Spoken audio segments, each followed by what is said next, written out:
Ah non, Ah ouais, tu le dis monsieur, quoi? il ne méritait pas une médaille. Hein. Il est là, mais seulement loin encore. Il a raté. Il est toujours là. Et il a raté aucun.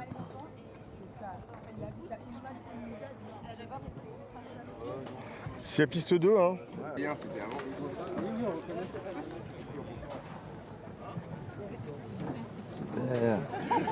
Elle avait raison.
Faut débarquer ou faut rester sur le bateau? Ouais, en dansant.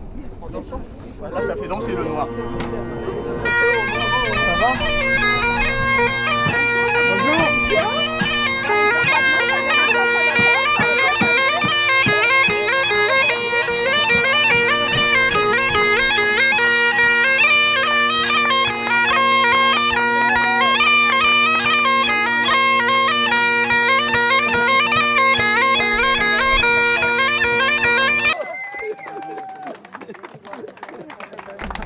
Dans venir, la famille, tout ça, c'est la fête.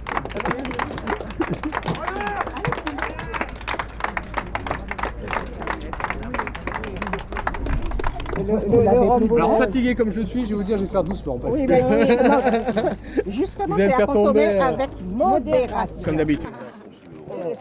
Alors ça, je peux. Je suis très content. Alors, c'est que tu connais, je suis compétiteur, etc. Donc forcément, je suis dans l'action, on va dire, avec la fatigue et tout. Hier, j'étais un petit peu déçu. Après, si tu prends un tout petit peu de recul, le bateau, on l'a mis à l'eau en mai, on l'a repeint aux couleurs Dolcim PRB en août. Pour moi, le but, là, si je fais une course en 2024, je suis qualifié pour le Vendée Globe. Derrière, ça m'a permis d'accumuler des connaissances sur le bateau qui sont énormes, de voir qu'en termes de performance, le bateau, il est bien né. Et puis moi, c'est quand même, ça faisait 2 ans que je n'avais pas navigué. Et puis la dernière fois, j'avais cassé un bateau sur le Vendée. Donc ça permet aussi quand même de revenir dans le bain où j'ai vu que sportivement, j'étais pas à la rue. Donc il n'y a que des points positifs. Si, c'est mon côté compétiteur ça, mais on était au contact, etc. On a réussi quand même à tenir un rythme, à faire nous on se croisait, on faisait des batailles d'empannage en solo quand même sur des bateaux comme ça, dans un autre vent, avec tout dessus. C'est quand même, et ça te permet d'élever le niveau sportif. Alors bien évidemment, si la route du Rhum, ça avait été mon objectif principal, je dis pas que c'est pas un objectif, c'est la route du Rhum. Donc, je dis simplement que c'est compliqué de venir avec un bateau neuf en disant je vais gagner la route du Rhum. En disant c'est mon objectif. Jérém n'était pas venu comme ça. On savait que c'était que ça allait jouer avec 2-3 bateaux d'ancienne génération qui sont parfaitement fiabilisés, parfaitement connus par leur skipper. Ils l'ont prouvé à nouveau. Ils naviguent très très bien. Là, en IMOCA, là, on peut dire ce qu'on veut. Ça navigue quand même. C'est super propre, quoi. C'est super propre. T'as des beaux bateaux, t'as de l'engagement. Par contre, je suis éclaté. J'en parle avec Jérém. Je suis première fois là, ouais, d'avoir hallucinations récurrentes et tout. Non, j'étais. Ça s'est senti d'ailleurs les 2 derniers jours. C'était que j'étais un peu moins. Ouais, c'était pas.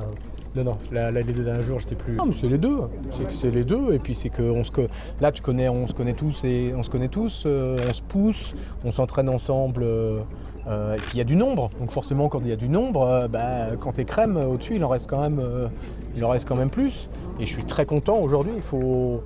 Là, ça peut peut-être paraître présomptueux, mais aujourd'hui, je suis quand même dans le coup, encore une fois, avec un bateau neuf avec moi qui n'avais pas fait de solo depuis 2 ans.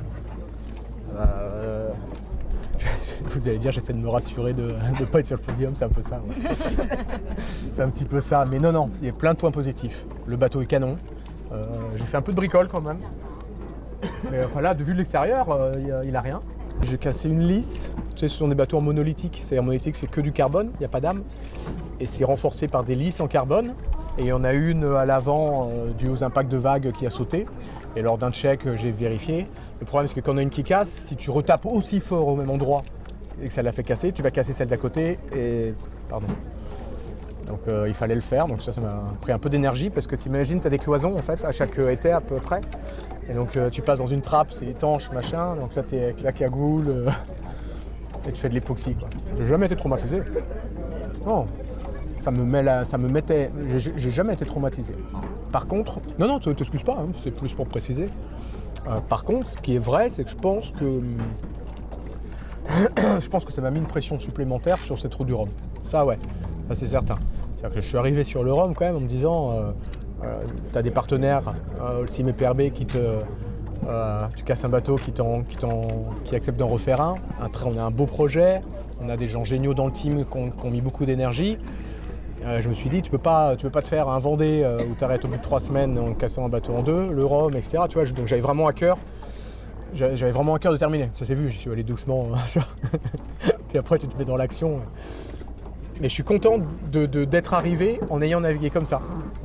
Je peux pas faire une régate en arrivant en freinant des 2 pieds, quoi. C'est pas je sais pas faire. Donc d'arriver en ayant été au contact des très bons. Moi, ça me permet de revenir à la compétition en IMOCA, hein, j'en ai fait entre-temps, mais ça me permet de revenir à la compétition en IMOCA de la bonne façon. Et même si je ne suis pas sur le podium, ça me donne confiance quand même pour la suite. Confiance dans le bateau, confiance en moi. Ça dépend des bateaux. Franchement, aujourd'hui, à Pivia, ils ont des foils plus grands, mais c'est pas ça le point de performance le plus important. Aujourd'hui à Pivia, ils ont un projet qui est bien mené, ils ont un mec qui est bon avec Charlie Dalin, et c'est un ensemble de petits détails sur le bateau. Je pense que tu lui mettrais des foils de la même taille que nous, je pense qu'il irait quand même vite et il serait quand même aux avant-postes. Sur les grands foils, il faut aussi se poser la question sur les mâts, quoi. Donc c'est plus ça qui m'embête sur nos mâts monotypes. Mais bon, ça on en reparlera avec à l'IMOCA.